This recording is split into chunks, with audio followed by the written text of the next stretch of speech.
Avant même son départ, premier défi pour Aricia, faire tenir en une seule valise de 23 kilos l'ensemble de ses vêtements pour les 10 mois qu'elle passera aux États-Unis. Oui, donc on a droit qu'à une grande valise de 23 kilos. Donc pour un an et les 4 saisons, c'est un peu compliqué vu qu'il faut prévoir des vêtements d'hiver, mais des vêtements d'été et des vêtements pour diverses occasions vu que on va fêter des fêtes avec notre famille et il y aura des événements à l'école. C'est vrai qu'on essaie de prendre le plus possible, mais il faudra aussi savoir le ramener dans un an, donc il faut prendre ça aussi en considération. Les choix sont difficiles. Oui. Quant au choix de quitter famille et amis et de partir à l'aventure, il a été mûrement réfléchi et quelques heures avant son départ vers l'État de l'Oregon, Aricia est partagée entre impatience et appréhension. C'est assez perturbant parce que d'un sens on est vraiment content de partir, on a envie que ce soit là et de décoller et de partir à l'aventure. Et d'un sens on se dit mais c'est quand même 10 mois et c'est dur à réaliser que ce sera quand même un long laps de temps sans voir la Belgique. Un stress partagé par ses parents mais qui pourront rester en contact grâce aux moyens de communication modernes, mais il ne faudra pas en abuser. Nous, je pense qu'on ne se rend pas bien compte de ce que ça représente 10 mois. C'est-à-dire que c'est quand même une année, elle n'en a que 18, ça fait quand même un sacré pourcentage.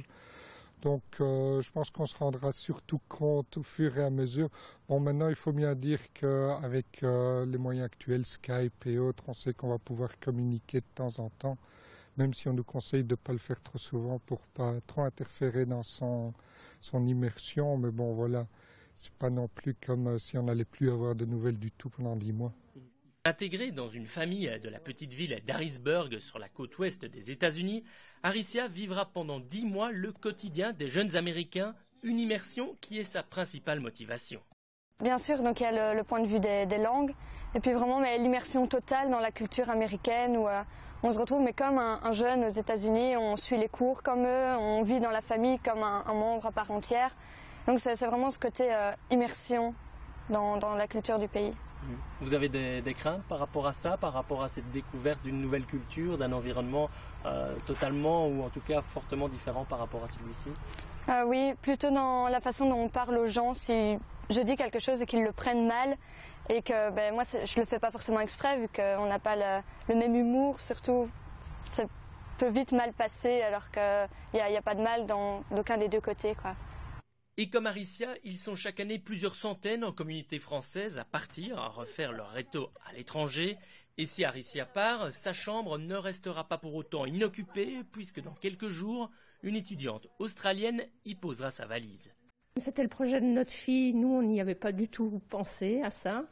Mais comme ça s'est fait petit à petit, l'idée s'est installée. Comme on avait déjà accueilli une fille l'année passée, on s'est dit bah oui, c'était l'occasion, on a une place.